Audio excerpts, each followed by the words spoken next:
অসমৰ মানুহে USTMক বচাব ইমান লাগি গ'ল কিন্তু মেঘালয় চৰকাৰেতো বচাব লাগি যোৱা নাই এতিয়া আমি আৰু এটা আলোচনা কৰি আছো যে USTMত পাছ কৰা ল'ৰা ছোৱালীয়ে যাতে অসমৰ চাকৰি পৰীক্ষাত চাকৰি এডভাৰটাইজত যোগদান কৰিব নোৱাৰে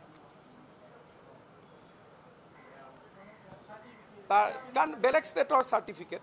গতিকে আমাৰ গুৱাহাটী ডিব্ৰুগড় ইউনিভাৰ্চিটি ল'ৰাবিলাকে তাৰ কাৰণে সাফাৰ কৰি আছে সেইকাৰণে তাকো মই লিগেল ডিপাৰ্টমেণ্টক এক্সাম ল'ব দিছোঁ যে USTMত পাছ কৰা ল'ৰা ছোৱালীয়ে অসমত যদি চাকৰি বিচাৰে অসমত মেডিকেল বিচাৰে ইয়াত আৰু এটা পৰীক্ষা দিব লাগিব তাৰ গোটেই মানে অকল USTM বুলি নহয় পশ্চিমবংগ কৰ্ণাটক মহাৰাষ্ট্ৰ সব বাহিৰা ইউনিভাৰ্চিটি কিন্তু USTMৰ ওপৰত মোৰ খংটো অলপ বেছি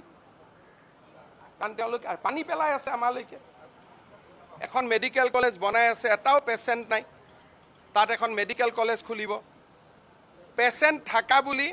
নেশ্যনেল মেডিকেল কাউন্সিলৰ যিমান ইনস্পেকশ্যন আহিছে হিদনাখন দূৰ কৰি পেচেণ্ট ভৰাই লৈছে এতিয়া পেচেণ্ট নাই আৰু তাতে মেডিকেল কলেজখন খোলাৰ দিনাখনে গুৱাহাটী মেডিকেল কলেজখন ধ্বংসৰ কামত লাগি যাব নহয় সকলো ক্ষেত্ৰত BA MA অসমীয়া ল'ৰা পঢ়িব নালাগে নহয় তাতে আমাৰ ইয়াত পৰ্যাপ্ত সিট আছে তাতে কিয় পঢ়িব লাগে তাতে পইচা দি পঢ়িব ইয়াত বিনা পইচাত পঢ়িব লাগিলে গুৱাহাটী ইউনিভাৰ্চিটিত মই সিট অলপ বঢ়াই দিম গতিকে মানে USTMে আমাক যেটো চ্যালেঞ্জ দিছে হেতু মনত ৰাখক যে হিমন্ত বিশ্ব শৰ্মাক চ্যালেঞ্জ দিছে অসমৰ ৰাইজক চ্যালেঞ্জ দিছে অসমৰ ৰাইজে নিৰ্বাচিত কৰা মুখ্যমন্ত্ৰী এজনক চ্যালেঞ্জ দিছে গতিকে ময়ো যি কৰিব লাগে লাহে লাহে স্লো পয়জনত ময়ো কৰি থাকিম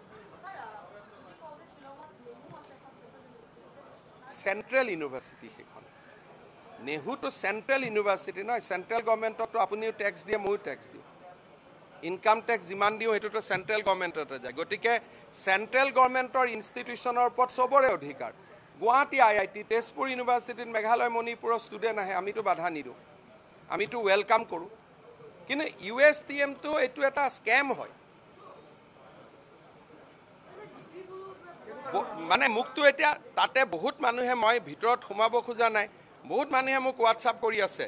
ইটোৰ কোৱালিফিকেশন নাই হিটোৰ নাই মই সোমাব খোজা নাই যেতে এখন আমাৰ ষ্টেটৰ নহয়